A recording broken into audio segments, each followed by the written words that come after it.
Today's COVID update is brought to you by Fulltech Systems, your technology center, where you'll come for the price, but stay for the service.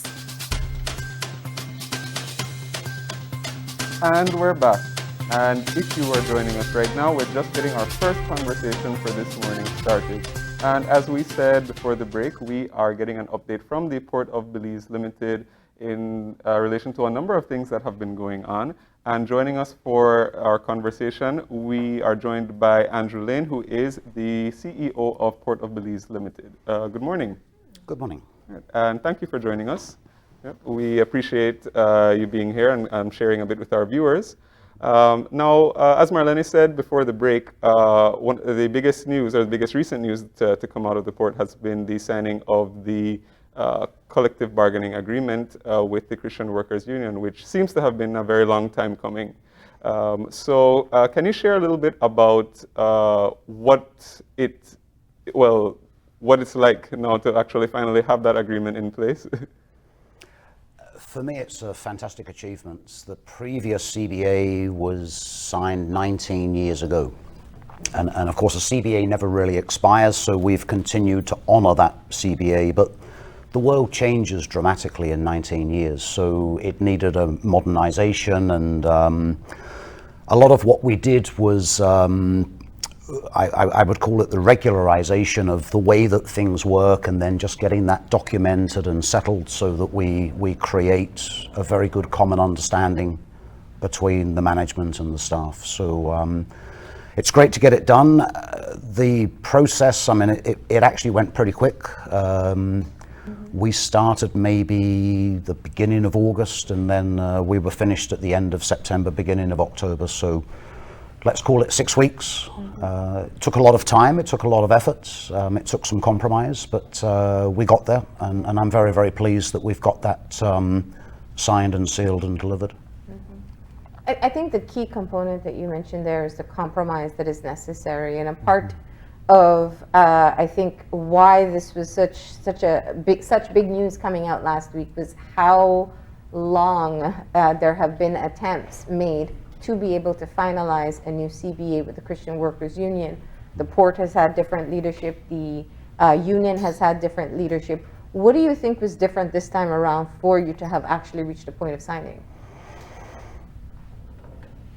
I'm gonna refrain from the obvious answer, but I think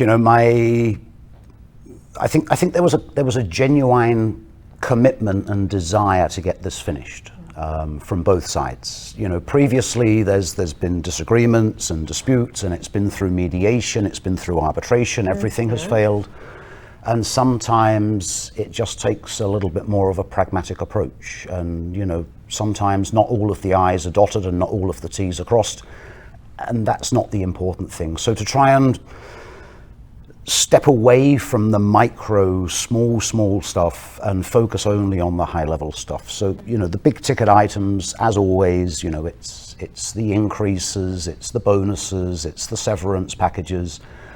And we're in pretty tough economic times as a country. As a business, we're also still in receivership. And there's a limit to how much we can do. And I think the way that we were able to explain that, people started to realize that, you know, when the public services are losing 10%, when people are having unemployment, the tourism industry is down, for people to actually have a job, and to have a job within which they do have some increases cemented in for the future, that's actually quite huge for them. And when I talk with my staff, my staff generally, they're not chasing money. They're looking more for job security. They're looking more for a more engaged environment, an environment where they can explore and innovate, and generally job happiness, job satisfaction is what they're after. Now, the signing of the CBA is really kind of the first step. There's now more work to be done. Tell us what happens now. I consider the CBA to be the foundation. So once we've got that set in place, then we can really start building the organization after that. And we have a lot to do in terms of improving the employee experience. I think it's very clear that we, as myself and my leadership team, we need to be better at leading people. We need to be better at creating this. I want to create this environment of psychological safety where people are free to explore and probe and innovate, and we learn from failure, we fail fast, we celebrate success, we take small steps, but we take progressive steps and multiple progressive steps. That's what will take the organization forward, and this will be beneficial for our customers, it will be beneficial for ourselves, and naturally it will be beneficial for the country as a whole. Mm-hmm. And you spoke earlier a little bit about the dramatic change of circumstances from the signing of the first CBA till today's date. Can you talk a little bit about the modern day port and why or from both sides, I imagine, there were changes that had needed to be made to suit what are today's needs? Yeah, I mean the port that we have, if you talk about it from an infrastructure perspective, is pretty much the same as it was in 1980 when it was first launched, and it continues to serve a purpose. But of course, everything moves on. I mean, not least, 19 years of technological advancements means that we are able and we need to do things very differently today. We are an essential service. We are 7 times 24, and that doesn't always gel perfectly with your Monday to Friday, 8 till 5, and then we need to make sure that we have, whilst we have sufficient flexibility to keep the business running, at the same time we also recognize that we need people to work outside of regular hours. So I think all of those things we've now got those pretty much settled, and I think it's very much a win-win that we've agreed. Yeah, one of the things I think, and we see it especially with the situation with stevedores, and we'll talk about that shortly, but just where technology is changing, and where people have become very concerned of being replaced by mechanical, whether it's robots or machines that will be able to do the job that they used to do. When you talk about labor that you would have at the port, I'm sure that was a main concern. Yeah, things change over time. I was talking with Dr. Chamberlain yesterday, and she said, if you go back a little bit in time, there were people that used to come around to your house and empty your latrine and throw it in the sea. That was a vital service back then. Today, of course, we have BWS that's able to do that without the manual intervention. It's maybe not the best example, it's maybe an extreme example, but times change, and people need to think about what's for them in the future, and that means they need to think about their skill sets. We need to think about their skill sets, and how do we transition people into the new future, because things will not be the same in the future. That's the only thing that's certain, is that change will continue at its unabated pace. Now, putting that as an example, I think that's a great way to segue to talk about resolving the issues with the stevedore. The biggest concern, and I know we've heard many different perspectives on this, is whether or not you'll be able to hammer out. There's a redundancy issue when it comes to the movement of some of BSI ASR's product to the port at Big Creek. Where are we in resolving that issue? I am hoping that we can start, or resume at least, discussions on that on Thursday the 14th. We've agreed twice to have this meeting. We have support from the Labour Department, from the Labour Ministry, from the Labour Commissioner. We're just waiting for confirmation from the union that they're also available to start the discussions on that day. This has a number of different tag names. The first tag name is sugar redundancy. What I would just like to point out, however, is that nobody is being made redundant. We're not disposing of people. We will continue to provide employment and earning opportunities for all of our stevedores. And yes, one aspect of the work has disappeared, and if you want to put that into some context, on average, taking 2020 as the subject year, the earnings from handling sugar represented 16% of the average stevedore's salary, and of course that's now gone, and it is what it is. BSI believe they found a better alternative, and there will always be competition. And for as long as we're competitive, then we will keep the business, and when we're not competitive, we will lose business, and that's just the way of the world. And in being able to seek a resolution on this, we've I think even the minister has attempted to kind of explain the situation. It's two private businesses, well, it's three private businesses, but it's the workers who are involved who really pay the consequence.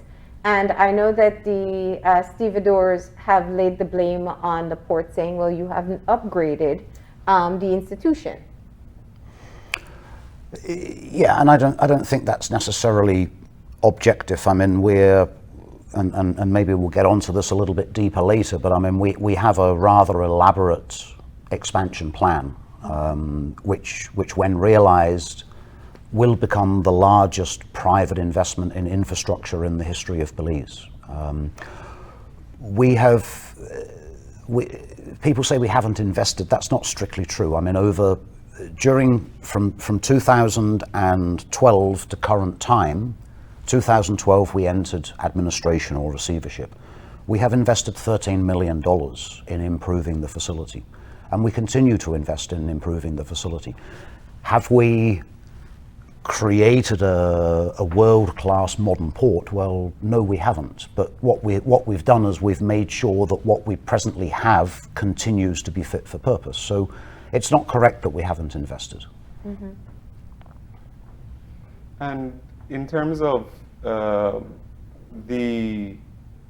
suppose it's a good segue to talk about the expansion of the port, and you can perhaps give a little bit of details to our viewers about the level of investment or the size of investment, and what eventually is or the main goal. Yeah, I mean, our expansion plan is not new. This has been worked on since 2014.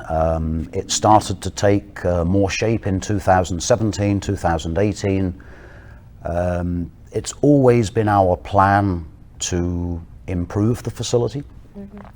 One of the things that held us back a little bit is that, the previous government turned nationalization almost into the national sport, right? So you don't want to be putting lots and lots of money in the ground when the government is constantly taking assets back from the private sector. The new government seems to be more private sector friendly, and that gives us greater confidence that this is now the right time to make the investment. Mm-hmm. Now, the largest outcry has been from the environmental community. The first consultation that was done, where the concern that was raised was the dumping of the dredged material into the ocean. Mm-hmm. There has been a subsequent consultation where it will be placed in a different site. Let's talk about that and how you explain it. Yeah, and there's a lot of misperceptions here. I mean, people have come out in the public and they've said that Waterloo wants to dump silt on the reef, and of course that was never ever anybody's intention. We understand the ecological significance of the reef, the second largest reef in the world, and the value that brings to Belize, and absolutely we do not want to do anything which disturbs that. Our original plan was to place the waste at sea 15 miles away from the reef. That was not approved. Yes. What we're doing here, this is a significant program. We're removing 7 million, maybe 7.5, but not more than 7.5 million cubic meters of material. We're removing it from an existing channel, which has been dredged previously in 2001. It is virgin material. It's never been touched by mankind. Does it contain small traces of things which are harmful? Yes, it does, but not to any degree of concentration that would make it, people call it toxic. It's not toxic. Would I advise you to eat it for your breakfast and lunch? Well, probably not. It's probably not going to be very tasty. What we will then do is that 3.5 million cubic meters will be used for essentially building the new facility. The balance, we're going to near shore it. So that will be placed in the bay to the immediate west of the port. And essentially it will be left 1 meter under the surface of the water. And what this also does is that it builds up more protection against storm surge for the south and the western side of Belize City. So it has that added advantage. Mm-hmm. And apart from those advantages, the expansion of the port, given the, let's say, potential risks, let's say environment that, or people have been saying, environmentally speaking, but I would imagine that the trade-off is that it's expected that the services that the port will be able to offer were going to be to be expanded. And can you talk about what that would sort of realize for Belize and the economy, or what the goal is for the port? Sure. I mean, first of all, what I would say is that our studies and our research, and this has been deeply researched. We've spent a lot of money on this project so far. We have a 420-something page environmental assessment, and the conclusion from the science behind this, is that the development will actually be, on a net basis, will be beneficial to the economy, to the environment. We will actually improve the environment. Being able to accommodate more modern ships, cleaner ships, being able to operate more efficiently, it will reduce greenhouse gas emissions and pollution generally. So we're actually improving the environment, and that's not what you see and what you hear in the general commentary in the media and in the public generally. So I would advise anybody who has concerns about this, the reports are all available on the Department of the Environment's website. I would encourage people to, maybe you don't want to read 420 pages, but there are summaries and there are addendums which explain what we're trying to do. And I would just encourage people to read and learn from these documents, from this research, what it is we're actually trying to achieve.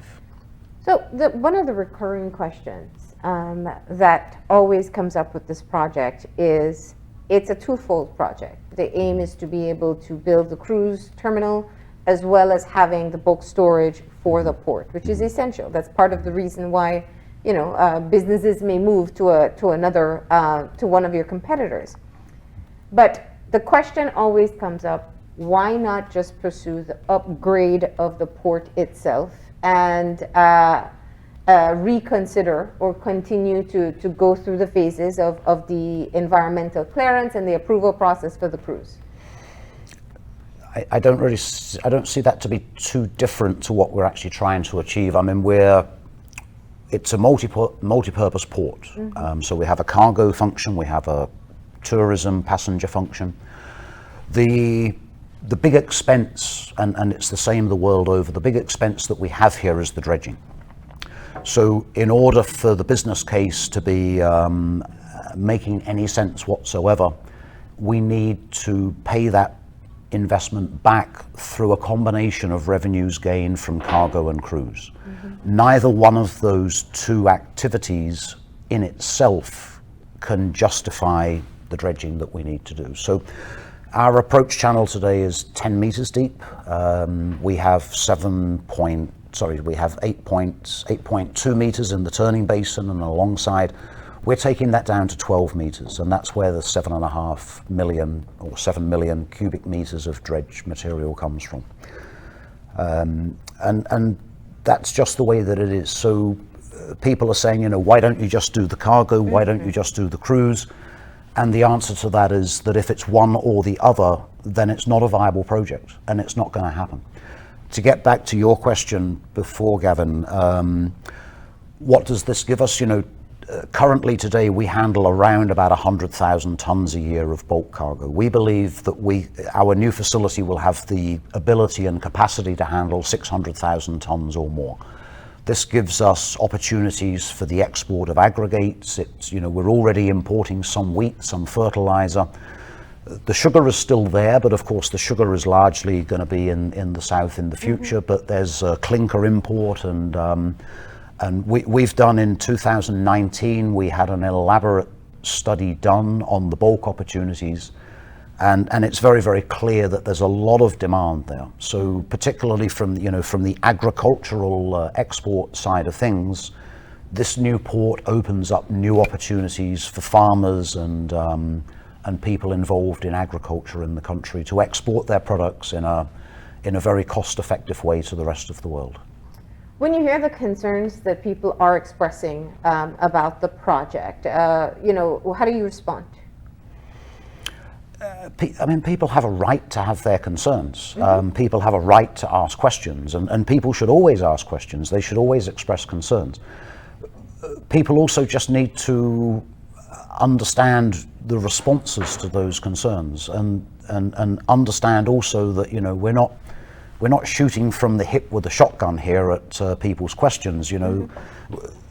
As I mentioned before, we've invested very heavily in really trying to understand what are the possible impacts of this, and the science and the research says that there are no negative impacts, and I just hope that people will embrace that. What we're also providing here is that in the short term, during the construction phase, we create a huge number of temporary jobs for people. In the ongoing state, we believe that we will create 2,500 jobs, quality jobs for Belizeans. This is not for people that are coming in from overseas. These are local jobs for Belizeans. The extra time and the extra disembarkation numbers that we expect from our cruise facility, conservatively, we believe that will put $750,000 per day of extra spending into the economy. That's into the economy not only in the tourist attractions, but also very much in Belize City, where we need these opportunities. And it will give people opportunities also to grow new businesses around the port. And when we talk about, will people in the future not have the jobs that they have today, and that may well very be the case. They will have different jobs, and they will have better jobs, and they will have greater opportunities. And those things cannot be underplayed. And there of course are alternatives. You can have your business on an island, but that does not necessarily really help the people of Belize City, who are then remote from all of this extra economic activity. What's been the level of engagement with the community surrounding the port?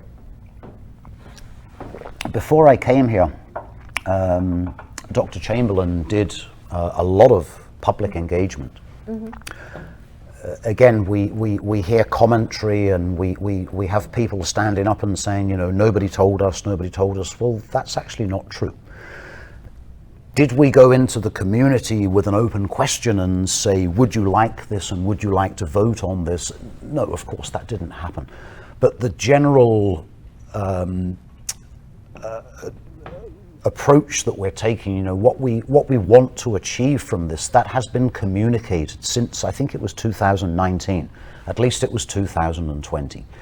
And we're prepared to do more of this consultation. We're prepared to stand up and talk to anybody that would like to listen to us. We're prepared to talk to them, and we're prepared to listen to their concerns. We're prepared to answer their concerns. We're prepared to clarify things for them. That's never been an issue, and we have done it, and we will do more of it.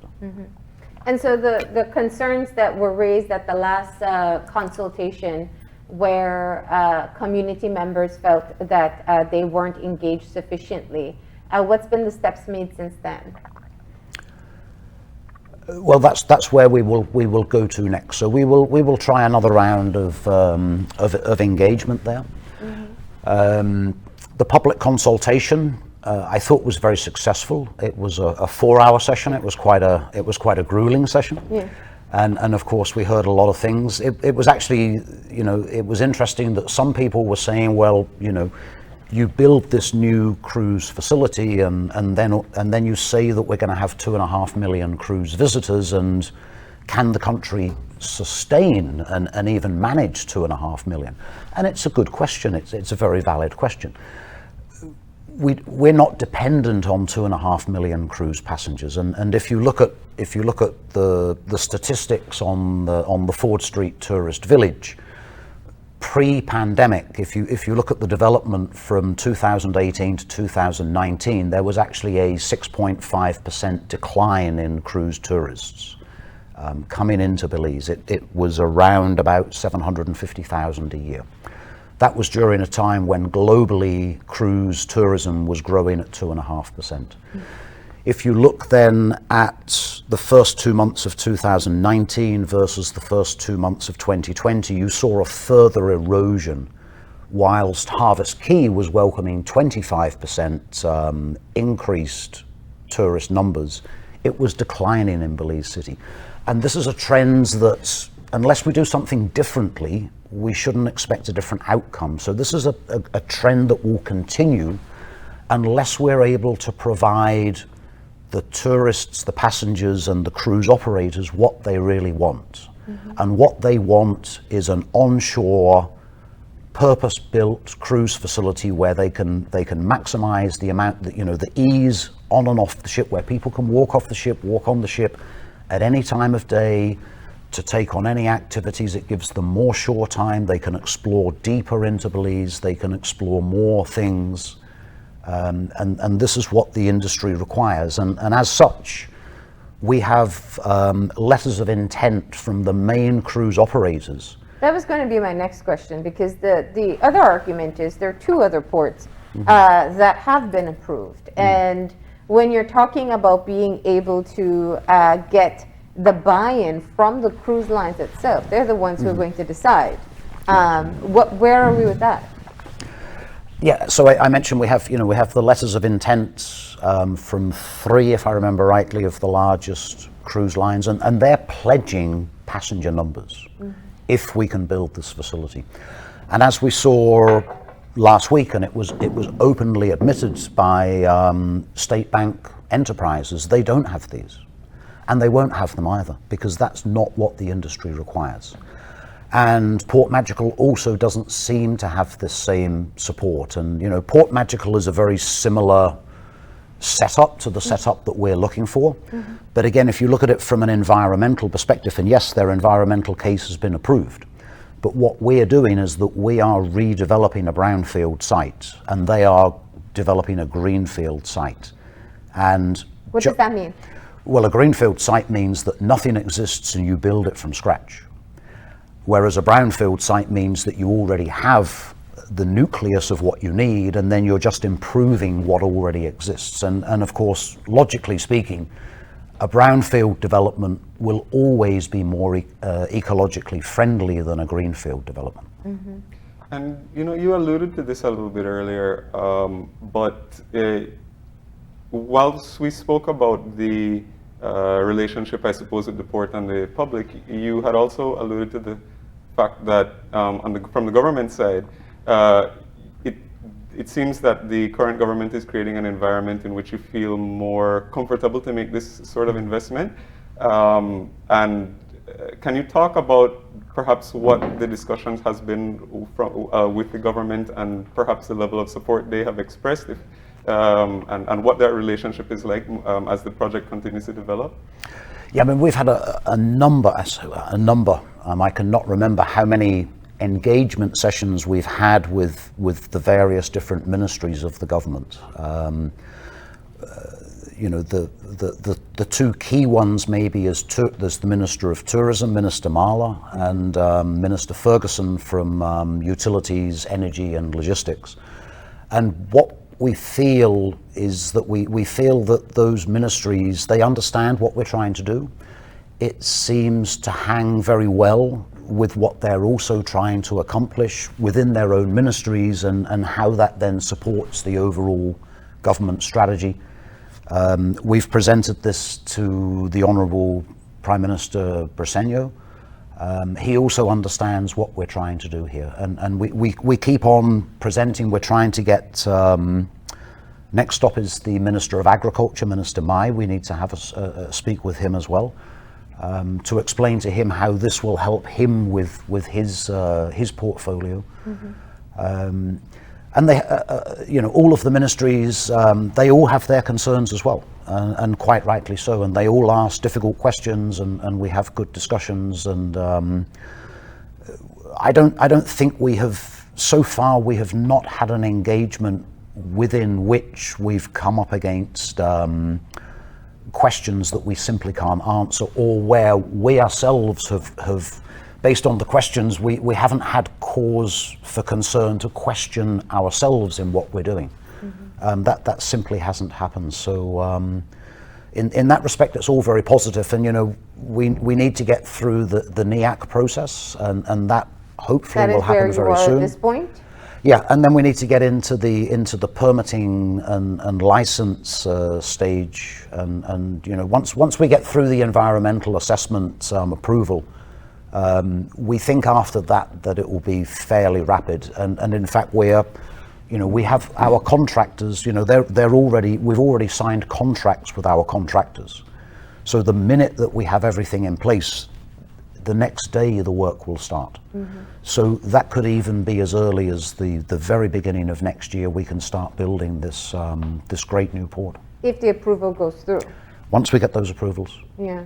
Now, I mean, what's your sense after you saw it was a 4-hour-long consultation? There were a lot of different persons who brought forward their concerns. We know that the shift from offshore dumping to nearshore dumping is still of concern to the environmental community. You said you've not encountered a question you haven't been able to answer, and I think that is key. But has the response been one that has been able to allay the fears of those who have these environmental concerns? For those that have the environment at the forefront of their thoughts and concerns, then I believe so. For those that use the environment for political or commercial purposes to try and influence the makeup of the future of the ports of Belize, you will never convince them. They're arguing from the environment, but not because they care about the environment. They're simply trying to throw spanners into the wheels, into the machinery, because they know that their own developments are substandard. And our approach to this is that we're not going to comment specifically and directly about the competition. Our approach to this is that let there be free competition. So long as we are not harming the environment, and as I say, we believe scientifically that our development is net beneficial to the environment, and it's 100% private investment. There's no government money in this whatsoever. Then why would we not be allowed to build it? And then let's see where the industry goes. Let's have that competition. I think, again, the Honourable Prime Minister Briceño has made it very, very clear that in order for this country to continue to develop, we need to have competition. We need to have competition between telcos. We need to have competition between ports. Competition needs to be everywhere, because we need to keep the businesses honest in terms of the value proposition and the value that they add back to the community. And we're more than happy to see competition. If they would like to build Port Magical, if they continue to develop State Bank, let that be. And then we will see where the operators and where the tourists would most like to be. And we will let them decide. Now, the public consultations and feedback period closed the end of September. What's the information that you have in getting around to the next meeting of NEAC, and whether or not there'll be additional questions or concerns raised there? We continue to follow up on this and to request dates and times and when next steps will happen. We haven't had answers to those questions as yet. We just expect that it will be within the near future, because there's only so much discussion you can have before you run out of things to talk about, right? So and there's been a lot of discussion. And it's been going on for a number of years. So this recent 4-hour consultation, that was not the start of the discussion process. So if there are new things coming to the table, then let's hear those new things. But I think we've probably got to the stage now where every valid concern has been raised, and we have answered those best possible, and we have done the research, and we have invested time and money and effort in demonstrating to ourselves and demonstrating to others that this development is not going to cause major problems for this country. It's going to benefit the country. Excluding the commitments from the cruise lines, who else have you been able to get to support this project? Well, I think that the tourism ministry it understands what it is we're trying to achieve here. And I think they very much have the support. And again, when you talk about from a logistics perspective, when you talk about, we talk a lot about the cruise side of things here, which is part of it. But at the end of the day, we need to have a modern port in Belize. Our little facility today, as you can see here, our 67 meters of quay, it's served its purpose, but it will become irrelevant and obsolete within the next 2 or 3 years. We already have, this is not the ship, but we already have one ship which is 1 meter less than the maximum size that we can put alongside. And ships continue to get bigger, whether that's cruise ships, whether that's container ships, and bulk ships, the old small ships, they're getting phased out. They're inefficient from an environmental and from an economic perspective, and bigger ships will come. And we need to be able to accommodate those.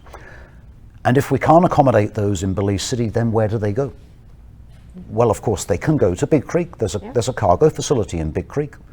Big Creek is our competitor. But if you look at the hinterlands that need to be served via the ports of Belize, the vast majority of that business is to and from C.E.O, it's from Belize District, it's from Orange Walk, it's from Corozal. And you can take the ships further south, but then guess what? Then you have more truck miles. And what does that do to your, yes, we will have the coastal highway, it will make us more competitive for the south, it will make the south more competitive for the north. But that doesn't take away the emissions and highway safety and highway damage that these heavy trucks are causing, right? So we don't want to go down, I don't think we need to go down that path either. I mean, there needs to be a fit-for-purpose cargo port in the north of Belize, and that will be complemented by the primarily fruit facility down in Big Creek. And those two ports between themselves, for the next 15 or 20 years, will serve the needs of this country from a logistics perspective. And moving forward, while this development is still waiting for final clearance, the other matters or the other priorities that you have at the port. As we started the conversation, we talked about how critical it was to have signed the CBA after 19 years. What's next? Well, the next thing is the discussions with the stevedores, and maybe we didn't... What's the involvement of the Ministry of Labour in this engagement? The Ministry of Labour, their initial involvement happened on the 13th of July, when the union served a 21-day industrial action notice. And that got the Labour Commissioner and the Minister of Labour obviously heavily involved or heavily interested in what was developing. They set up a tribunal, which still hasn't concluded. We had one hearing which we were not able to complete because the union's lawyer was suffering from COVID. Then we had a second hearing where the union had the NTUCB representative recused and then claimed there was no quorum and then walked out. So the submissions that went into the tribunal, I understand the challenges that the tribunal has here, because the submissions that were made don't really give it very much meat to dig into and to rule upon. But we still wait to hear back from the tribunal.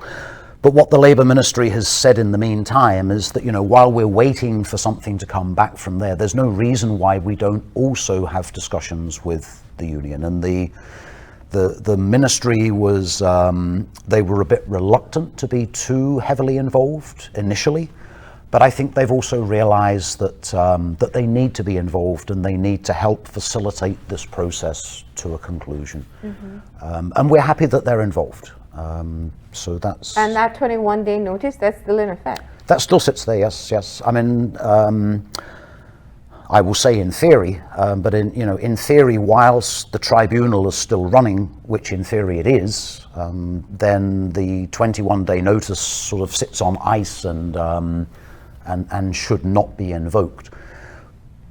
Whether that's how everybody interprets the situation, that's a different question altogether, and what actually happens is a different question altogether. And I think it's quite clear from the public statements that the union has made is that they see this as their leverage. And how critical is it that you're able to move past this particular issue? It's very important, and I've had a number of discussions over the last several months with a number of stevedores, with a number of gangs, and we discussed this backwards and forwards, and I think a lot of what comes down to here, it's perceptions and expectations. So my take here is that this situation is the hot potato that it is, because there is maybe a belief that we have received some level of compensation from ASR BSI. They don't owe us any compensation. We have not received any compensation. We will not get any compensation from them. Then there seems to be a second side of this, that the government has not held true to agreements that it made 15, 20 years ago.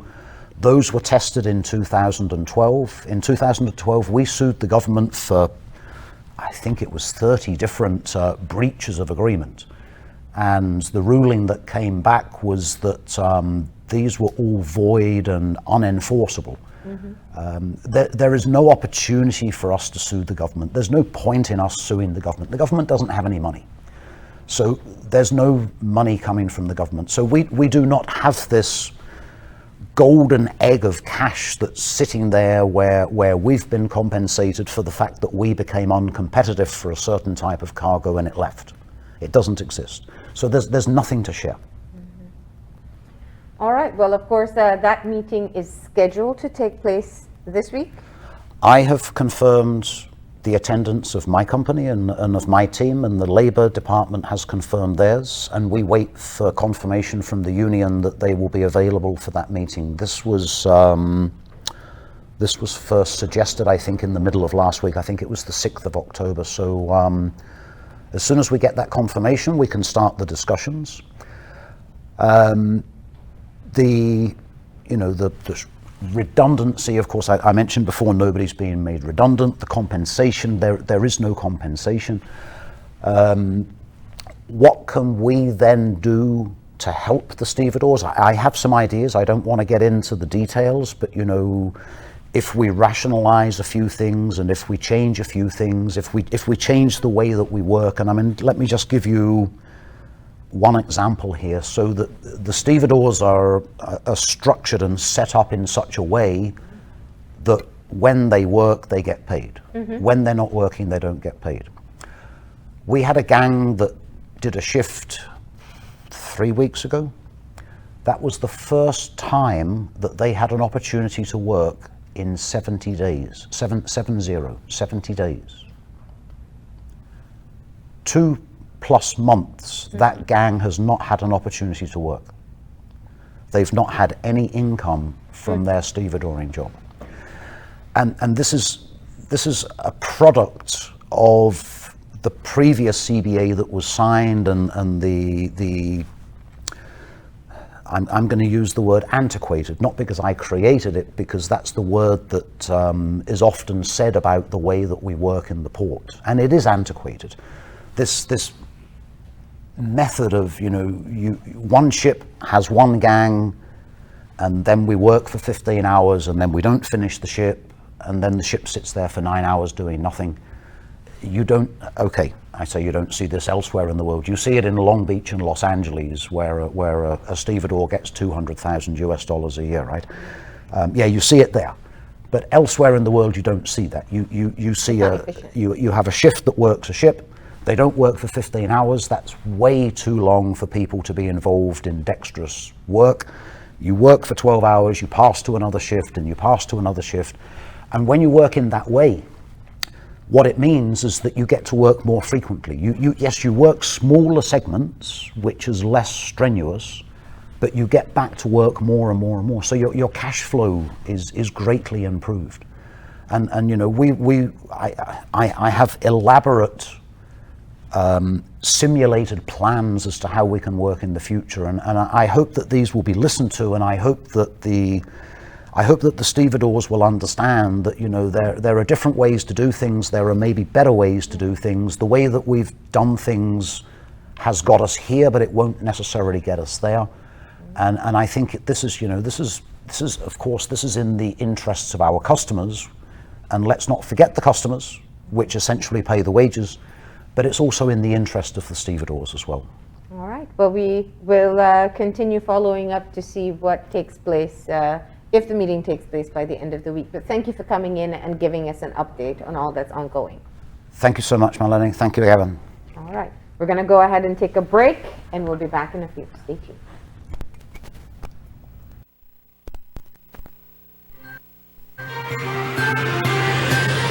This COVID update was brought to you by Fulltech Systems, your technology center, where you'll come for the price, but stay for the service.